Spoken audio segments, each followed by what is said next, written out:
ومن أحسن قولا ممن دعا إلى الله وعمل صالحا وقال إنني من المسلمين.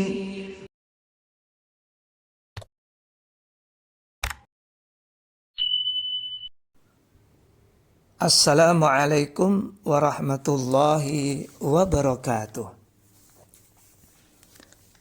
Alhamdulillah wassalatu wassalamu ala Rasulillah wa ala alihi wa sahbihi wa mawalah. Asyhadu an la ilaha illallah wa asyhadu anna Muhammadan abduhu wa rasuluh. Allahumma salli wa sallim wa barik ala abdika wa rasulika Muhammadin wa ala alihi wa sahbihi wa tabi'ina ila yaumiddin, amma ba'd. Sahabat sekalian, berjumpa lagi dengan channel Sinau Bareng Abah. Pada 2 episode sebelumnya kita telah berkenalan dengan kitab yang luar biasa, yaitu Bulughul Maram. Sekaligus kita berkenalan dengan siapa penyusunnya. Ulama besar, maestro terkenal di abad ke-9, Al-Hafidh Ibnu Hajar Al-Asqalani. Kita juga sudah membongkar peta besar di balik kitab Al-Jami', bagian akhir dari Bulughul Maram yang akan menjadi tema kajian kita di channel ini.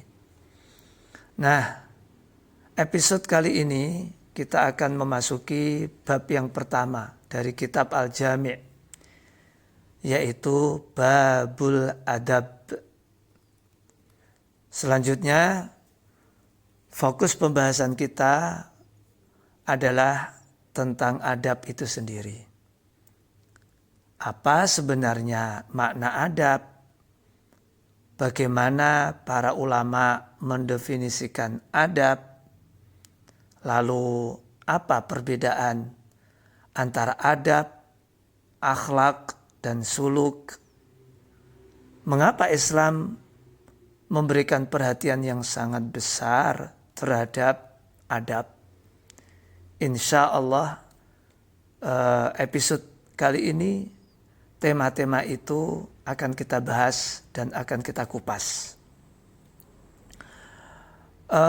Para sahabat, sedikit mengingatkan ya, bahwa kualitas sebuah peradaban itu tidak hanya diukur dari kemajuan ilmu dan teknologinya loh ya. Tetapi juga diukur dari kualitas adab manusianya. Ini perlu menjadi catatan.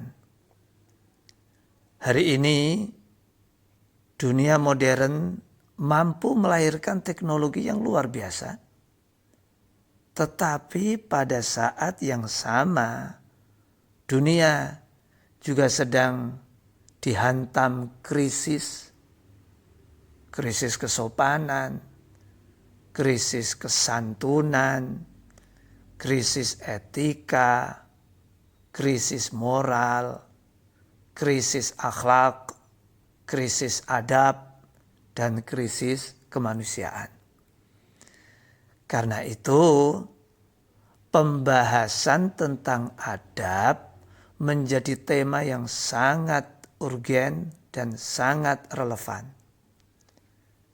Sebab Islam tidak hanya mengajarkan manusia bagaimana menjadi pintar, tetapi juga mengajarkan bagaimana menjadi manusia yang baik, yang mulia, dan bijaksana.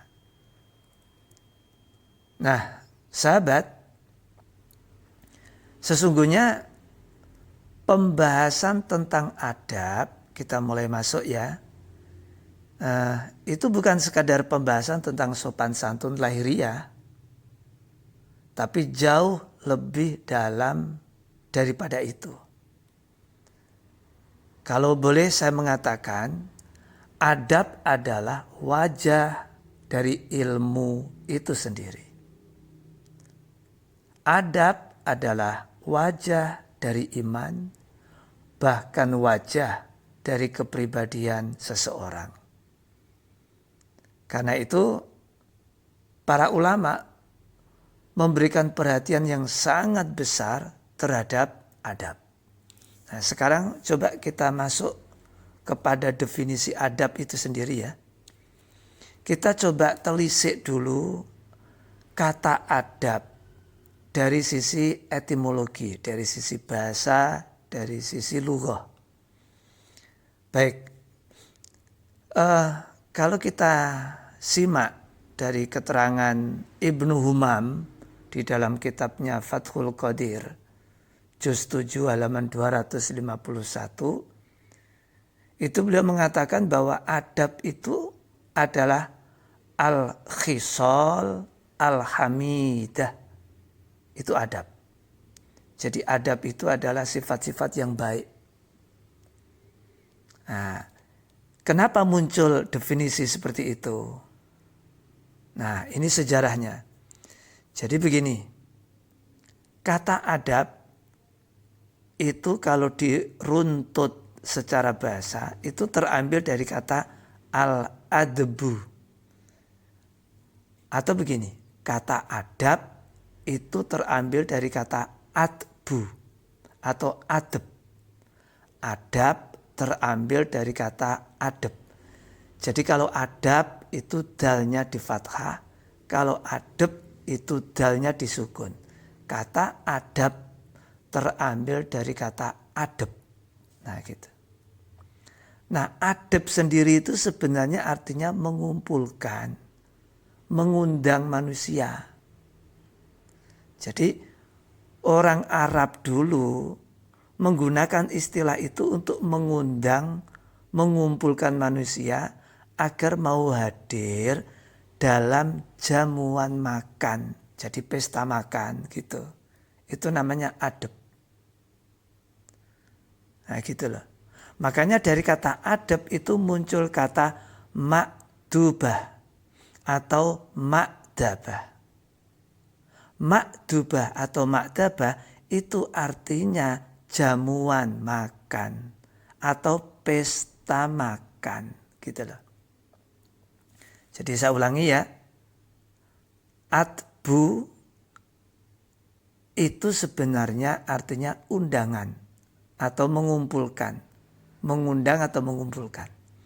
Sementara jamuan makan itu adalah makdubah atau makdabah. Dari situlah muncul kata adab gitu. Kenapa? Karena ketika orang itu mengumpulkan, mengundang dalam jamuan makan, berarti dia sebenarnya sedang mengumpulkan orang untuk mendapatkan kebaikan gitu. Jadi orang diundang untuk makan, itu berarti dia diundang untuk sesuatu yang baik. Itu kan menghormati orang, memberi makan orang, menggembirakan orang. Jadi itu muncul dalam suasana jamuan makan itu. Mereka gembira, ria, bertemu sambil menikmati hidangan yang ada. Lalu terjalin silaturahim, kedekatan, keakraban, kekeluargaan, gitu, persaudaraan. Dari situlah kemudian muncul kata adab. Maka adab itu sebenarnya bukan hanya sekedar sopan santun lahiriah, gitu. Tetapi juga adab itu memiliki makna menghadirkan kebaikan untuk manusia. Nah dari situlah kemudian, oh berarti adab itu sesuatu yang pasti positif, sesuatu yang pasti bagus, yang pasti baik, yang pasti mulia. Nah mudah-mudahan para sahabat bisa mencerna ya. Baik, kita lanjut. Ada ulama Ibnu Hajar, ada juga Imam As-Suyuti, ada juga Imam Al-Munawi rahimahumullah rahmatan wasi'ah. Mereka semua, beliau-beliau itu ketika ingin memberikan definisi tentang adab, beliau menggunakan kata-kata begini. Al-adabu isti'malu ma yuhmadu qawlan wa fi'lan. Adab adalah menerapkan apa yang terpuji, baik berupa ucapan atau perbuatan. Ini apa ya? Ini kalau begitu relevan ya, memperkuat apa yang disampaikan oleh Ibnu Humam tadi itu. Kenapa? Karena sekali lagi adab itu berarti fokus kepada sesuatu yang mulia, yang bagus, yang terpuji, yang baik. Itu adab. Nah, maka definisi ini menunjukkan bahwa adab itu bukan hanya soal tutur kata. Kalau dalam definisi kan disebutkan ma yuhmadu qaulan. Qaulan itu tutur kata. Tetapi lanjutannya ada wa fi'lan. Tetapi juga bentuk sikap, tindakan, perilaku. Maka adab bukan hanya sekedar soal kata yang manis, tetapi tindakan, perilaku yang manis juga. Nah gitu. Termasuk bagaimana orang mampu menempatkan dirinya dalam situasi dan kondisi. Itu juga termasuk adab.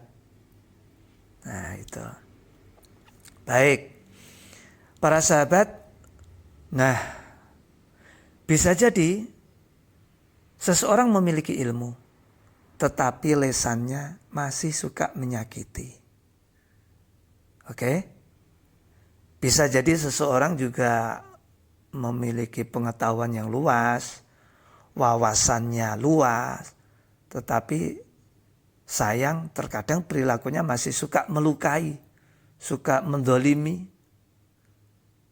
Dan di zaman modern ini kita sering menyaksikan betapa banyak orang yang secara teknologi sudah berkemajuan, tetapi secara personality berkemunduran. Artinya begini, media sosial misalnya. Media sosial membuat manusia berani bicara dan pandai berbicara. Tetapi tidak cakap memilah kata. Akhirnya serampangan, asal ngomong, asal bicara. Media sosial membuat manusia gampang banget berkomentar. Iya kan? Lihat apa saja di medsos dikomentari. Tetapi meskipun gampang berkomentar, tetapi maaf, tanpa pertimbangan yang matang. Makanya mudah sekali orang itu menghakimi, tetapi sulit memahami. Aktif banget chattingan, tetapi secara tidak sadar dia juga aktif banget menyakiti perasaan orang. Suka share sana lah, share sini, padahal belum dibaca, nggak peduli apa isinya, yang penting share. Nah, lebih-lebih media sosial seringkali membuat manusia mudah termakan informasi, mudah terprovokasi, padahal belum diteliti, belum dicek. Nah, sahabat, makanya hari ini para ahli, para pakar itu seringkali mengangkat tema digital disinhibition effect atau digital disinhibition effect. Kecenderungan seseorang menjadi lebih berani, lebih kasar, lebih agresif ketika berada di dunia maya dibanding di dunia nyata. Itu namanya digital disinhibition effect. Jadi efek daripada digital itu. Tetapi itu tadi, kalau di dunia nyata Beda lagi. Di dunia maya aktif, berani, ya, reaktif. Tetapi kalau di dunia nyata tidak. Nah, kenapa begitu? Karena manusia melalui medsos bisa bersembunyi di balik layar. Merasa aman, merasa terlindungi, merasa masih tidak kelihatan identitas aslinya. Itu melalui medsos. Ya paling tidak pokoknya layar di medsos, di HP lah, itu dianggap mampu menutupi, melindungi, dan sebagai tempat sembunyi.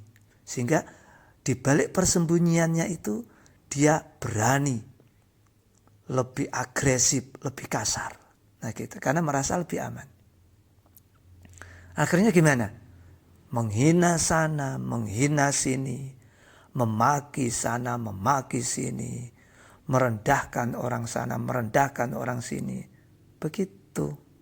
Itulah hari-hari ini. Padahal Islam sejak dulu sudah mengajarkan bagaimana menjaga lisan, adab menjaga lisan, adab berbicara. Gitu. Karena Islam tidak hanya membangun manusia supaya jadi orang pintar, tetapi ingin membangun manusia yang beradab, gitulah. Baik. Kita coba lihat lagi pendapat yang lain ya. Ada kitab Adab Al-Aql halaman 11 yang dikarang oleh Al-Akfahasi. Di dalam kitab itu ia mengatakan, apa sih adab itu? Adab adalah ijtima' mahasin al-akhlaq wa mahasin al-adat. Adab adalah kumpulan akhlak dan kebiasaan yang mulia. Nah, ini berarti juga sama dengan pendapat-pendapat sebelumnya. Disebut adab itu karena memang baik. Disebut adab karena memang bagus. Disebut adab karena memang indah, mulia. Kalau tidak, ya tidak disebut adab. Nah, yang menarik dari ucapan Akfahasi ini adalah munculnya kata-kata wa mahasinil adat. Ini berarti memunculkan pemahaman bahwa adab itu bukan muncul sesekali. Ia harus menjadi karakter. Makanya ada kata adat. Adat itu berarti kebiasaan, menjadi budaya. Adab itu harus menjadi karakter, menjadi kebiasaan, menjadi budaya dalam kehidupan keseharian. Muncul dalam bentuk cara berbicara, cara duduk, cara berjalan, cara menghormati orang, cara memperlakukan pasangan, cara berpendapat, cara menulis, cara hidup berinteraksi dengan masyarakat, cara memegang digital dan memanfaatkannya. Semua itu masuk dalam bagian besar adab. Nah gitu. Para sahabat, dalam ilmu modern hari ini, kita dikenalkan dengan istilah behavioral pattern. Yang artinya pola perilaku. Jadi para ahli menjelaskan bahwa perilaku manusia yang terus-menerus berulang itu akan membentuk menjadi karakter. Nah,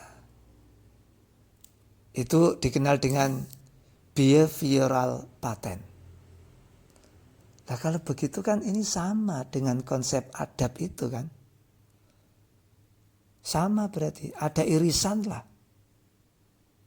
Apalagi dengan ucapan, dengan pendapatnya Akfahasi tadi itu, bahwa adab itu polanya pola kebiasaan. Nah, sudah menjadi kebiasaan, karakter dan budaya dalam kehidupan sehari-hari kan. Nah itu. Oke, kita lanjut ya. Kita lihat kitab yang lain, At-Ta'rifat halaman 15 karangan Imam Al-Jurjani. Beliau mengatakan adab itu ibaratun an ma'rifati ma yuhtarazu bih an jami'i anwa'il khata'. Adab adalah pengetahuan tentang hal-hal yang dengannya seseorang dapat menjaga diri dari segala macam kesalahan. Nah, menarik ini. Jadi adab itu melindungi. Kalau begitu, adab bukan hanya hiasan. Adab itu pelindung, penjaga kehidupan. Orang yang beradab berarti orang yang terjaga, terlindungi dari kesalahan. Itu orang yang beradab. Nah gitu. Artinya, ia terhindar dari kerusakan, terhindar dari kesalahan. Itu kalau memiliki adab. Nah, sahabat sekalian, kerusakan zaman sekarang bukan karena manusia tidak berilmu, tetapi kehilangan adab. Gitu. Rusaknya hubungan keluarga, rusaknya persahabatan, hilangnya rasa hormat, dan macam ragamnya terjadi bukan karena kurang ilmu, tapi karena kurang adab. Sahabat setuju enggak itu? Nah itu. Baik, kita lihat lagi sekarang. Kita akan coba bahas sekarang antara akhlak, adab, dan suluk. Kita punya 3 kata ini. Adab, sudah kita bahas tadi. Lalu akhlak dan suluk. Ayo. Ada penjelasan begini. Ammal khuluku fahuwa ibaratun an hayatin lin nafsi rasikhatin tasduru anhal af'alu bisuhulah wa yusr. Akhlak itu sifat yang tertanam kuat di dalam jiwa. Dari sifat itu lahir perbuatan-perbuatan yang muncul dengan mudah dan ringan. Apa artinya? Berarti akhlak itu sesuatu yang bersifat batin. Akhlak itu sesuatu yang mengendap di dasar batin kita, di dalam jiwa kita. Karakter yang terdalam melekat dalam diri seseorang, dalam jiwa kita yang paling dalam. Itu adalah akhlak. Nah gitu. Nah akhlak yang terpendam di dalam hati, di dalam jiwa yang paling dalam itulah kemudian melahirkan perilaku. Dan itu muncul dengan mudah. Itu namanya akhlak. Itu namanya akhlak. Nah gitu. Oke. Supaya lebih jelas ayo kita lihat. Contohnya begini. Ada seseorang yang memiliki hati lembut. Hatinya lembut ini ya. Karena itu tanpa dipaksa ia mudah membantu orang, mudah menghormati orang, mudah berkata jujur, mudah meminta maaf, mudah mengucapkan terima kasih. Itu karena hatinya lembut di dalam. Akhirnya muncul perilaku-perilaku itu. Bukan pencitraan, bukan. Tapi itu muncul dengan sedemikian mudah. Nah itu. Sebaliknya kalau ada orang yang di dalam hatinya itu memang kasar ya. Itu yang muncul apa? Marah, menghina, meremehkan, mencemooh, dan lain sebagainya. Nah, ayo kita lihat. Dalam dunia psikologi modern, dikenal istilah personality trait. Personality trait. Artinya apa? Sifat kepribadian yang menetap dalam diri seseorang. Dan ini sangat dekat dengan pembahasan akhlak tadi itu. Kalau akhlak itu adalah sifat yang mengendap di dasar jiwa, memunculkan perilaku, maka personality trait itu adalah kepribadian yang menetap dalam diri seseorang. Kan berarti berhimpitan tadi. Maksud saya begini, meskipun kita belajar kitab Bulughul Maram yang klasik, tetapi oke lah, kitab ini klasik, tetapi relevan gitu loh dengan perkembangan teknologi, perkembangan ilmu yang modern gitu loh maksudnya. Sehingga kita ingin mengatakan ini kitab sudah lama, tetapi relevan loh dengan zaman modern. Itu loh yang ingin saya sampaikan pesan itu. Oke, itu tadi akhlak ya sahabat. Sekarang mari kita lihat suluk. Kalau suluk itu apa? Ada penjelasan begini. Wa ammas suluku fawwal madharul khariji lil khuluqi. Suluk yang diartikan perilaku. Suluk adalah tampilan luar dari akhlak. Nah, jadi kalau akhlak itu terpendam di dalam, yang muncul ke permukaan berupa tindakan itu disebut suluk. Gitu. Jadi akhlak itu dikenali dari suluk yang muncul ke permukaan. Ya layaknya begini sahabat, ada pohon ya. Ketika muncul buah, nah buah itu menjadi dasar. Ini pohon apa sih? Oh ini pohon asem, kok tahu? Nah itu buahnya itu. Nah sama dengan begitu. Akar yang menghujam ke bumi itu akhlak. Ketika muncul ke permukaan itu suluk. Nah gitu. Nah sehingga dari sini para sahabat sekalian, kita sekarang mengerti apa perbedaan akhlak dan suluk. Nah, coba kita lihat lagi supaya lebih jelas.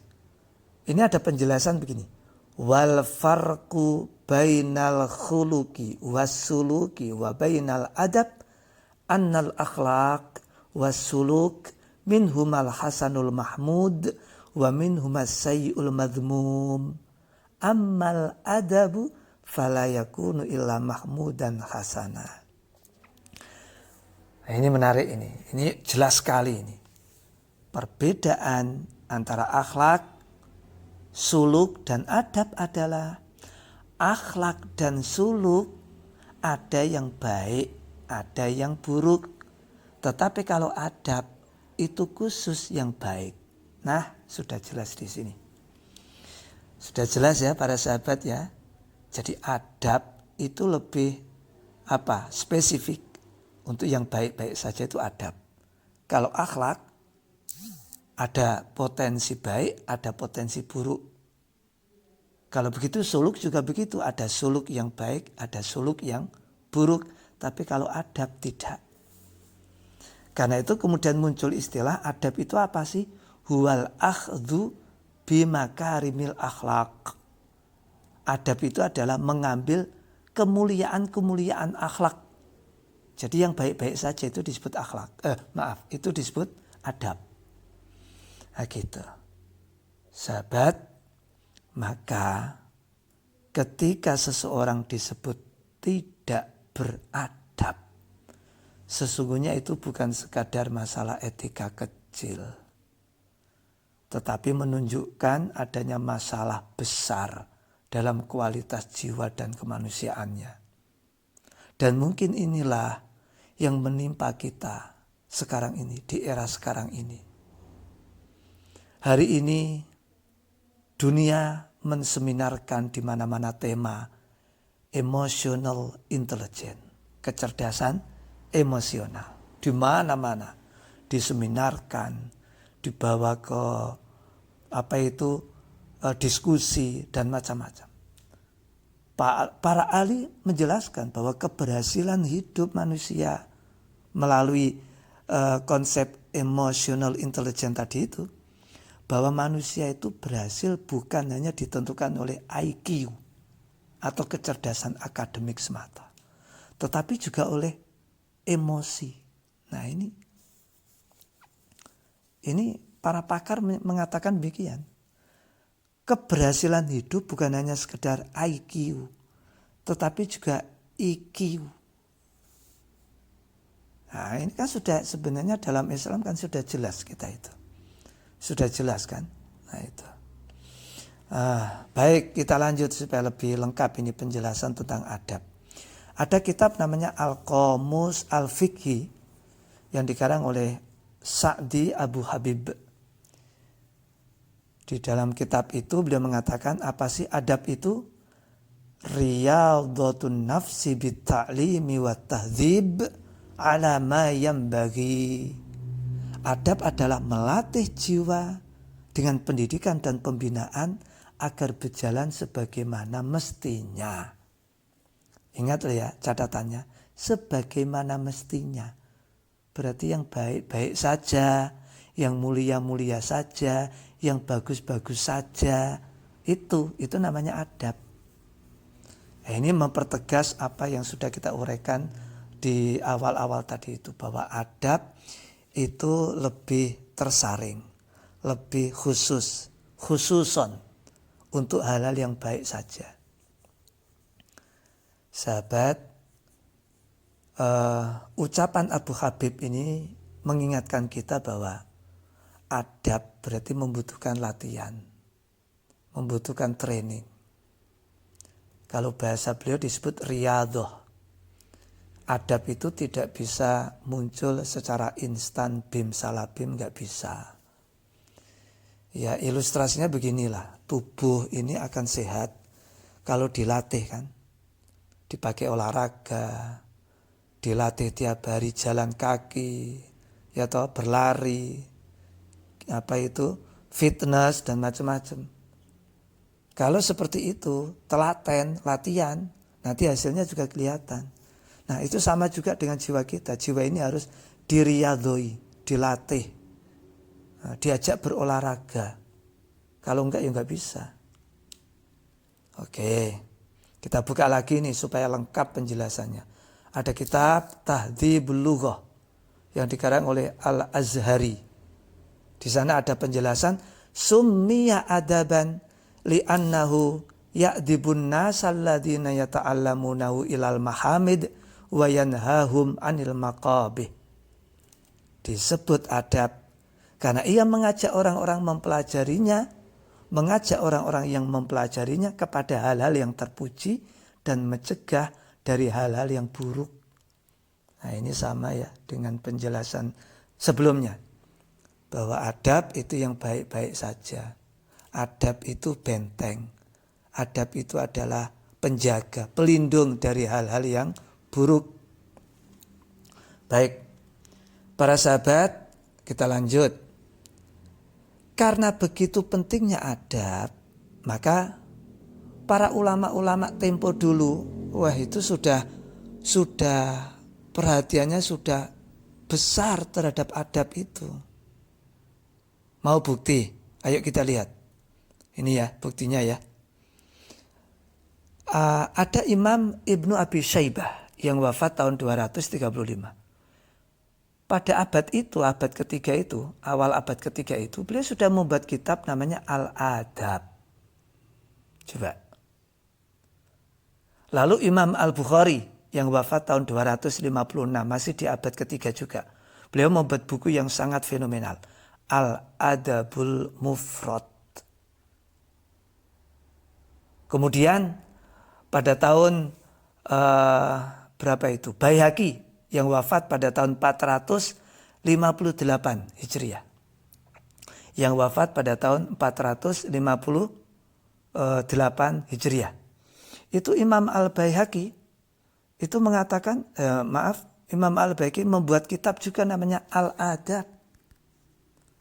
Nah, semua ini membuktikan bahwa ulama-ulama tempo dulu itu sudah perhatian banget terhadap pembahasan adab. Saya kira sampai di sini jelas para sahabat ya. Perhatian adab itu sejak dulu. Sejak dulu. Sehingga kalau kali ini kemudian kita tidak memperhatikan adab, ya hasilnya ya krisis-krisis seperti ini. Krisis-krisis yang menimpa kita seperti ini akhirnya. Nah gitu. Nah sekarang coba kita lihat Kamus Besar Bahasa Indonesia ya. kalau di Kamus Besar Bahasa Indonesia KBBI sendiri itu nanti juga kita mengadopsi kata adab. Adab itu di KBBI disebut kehalusan dan kebaikan budi pekerti, kesopanan, akhlak. Nah, jadi KBBI sendiri masih sama dengan pengertian aslinya ya. Kehalusan dan kebaikan budi pekerti itu kan berarti memang seperti penjelasan kita tadi, adab itu spesifik kepada hal-hal yang baik saja, yang mulia. Nah itu. Nah makna ini menunjukkan bahwa perkembangan bahasa modern Indonesia masih tetap relevan dengan akar katanya dari bahasa Arab itu. Yang menarik para sahabat, di perguruan tinggi itu juga muncul fakultas adab, ya kan? Ini tentu bukan sekedar nama akademik biasa, tetapi ini menunjukkan bahwa peradaban Islam sejak dahulu memang memahami kalau manusia itu nggak cukup dibangun hanya dengan kemampuan teknis dan intelektual semata, gitu loh. Karena manusia kalau hanya bisa teknologi, bisa jadi hancur itu moralnya. Banyak yang cerdas secara akademik tapi miskin moralitasnya. Informasinya tanpa batas tapi kehilangan hikmah dan kebijaksanaan. Gitu.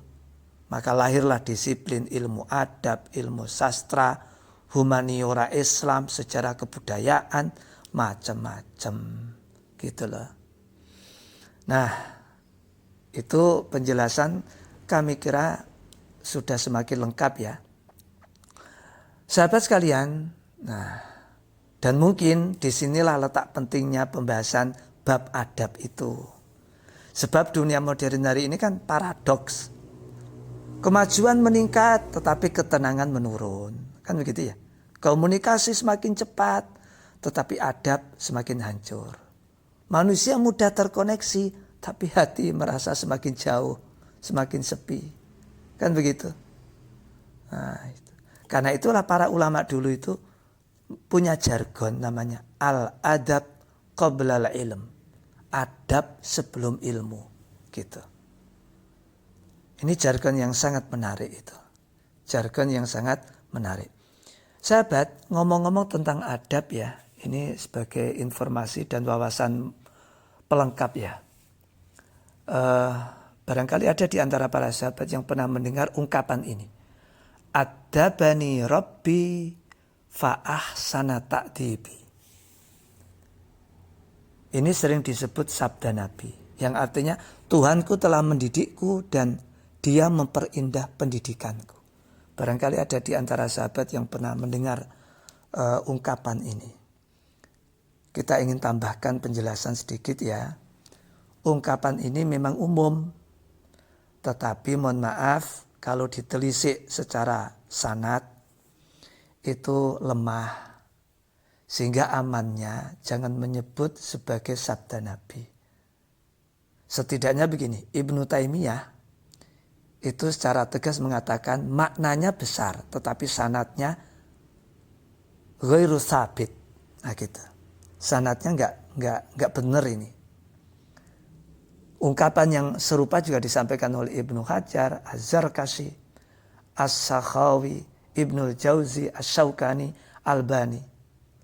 Semua mempermasalahkan sanadnya. Tetapi artinya benar. Bahwa Allah mendidik Nabi kita Muhammad dan tentu pendidikan Allah lengkap, sempurna. Karena itu beliau menjadi uswatun hasanah.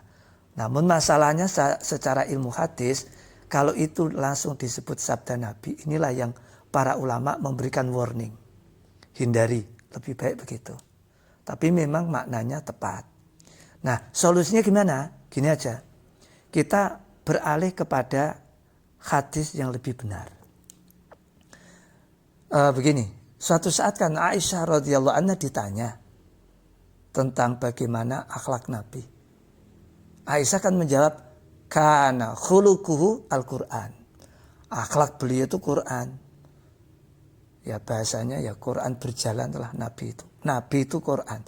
Kalau kamu ingin melihat Quran, ya Nabi itu lihat. Bahasanya begitu. Nah kalau ini jelas hadisnya jelas ini. Dinyatakan kuat, sahih oleh para ulama. Nah, ini jelas ini. Nah, kita tinggalkan yang tadi dipermasalahkan yang masih ya begitulah. Kita beralih ke ini saja. Kana khuluquhu Al-Quran. Dan inilah sebenarnya puncak dari adab itu. Ketika Quran mampu diterjemahkan dalam kehidupan, ketika Quran mampu terinternalisasi dalam keseharian, itu puncak dari kepribadian seorang muslim. Sahabat, inilah prolog tema babul adab. Bab adab itu. Pengertiannya, definisinya sudah kita pelajari secara mendalam. Mudah-mudahan ini sudah menjadi pembuka yang jelas bagi kita. Dan insya Allah episode berikutnya kita langsung masuk ke hadis yang pertama dari bab al-adab itu. Mudah-mudahan uraian ini bisa diterima, difahami para sahabat. Saling mendoakan ya supaya tetap sehat selalu dan istiqomah. Dan mudah-mudahan Allah Subhanahu wa Ta'ala meridhoi setiap usaha kita. Dan tentu mari kita kerjasama. Saya mohon dukungan, doa agar channel ini bisa berkembang di hari-hari berikutnya dan istiqomah selalu. Syukur-syukur bisa menuntaskan kajian ngaji secara online seperti ini. Baik, para sahabat, terima kasih. Cukup sekian, mohon maaf atas segala kekhilafan dan kesalahan, sengaja ataupun tidak. Kita tutup dengan kafaratul majlis. Subhanakallahumma wa bihamdika asyhadu an la ilaha illa anta astaghfiruka wa atubu ilaik. Hadanallahu wa iyyakum ajmain. Wallahu a'lam bissawab. Wassalamualaikum warahmatullahi wabarakatuh. وآخر دعواهم أن الحمد لله رب العالمين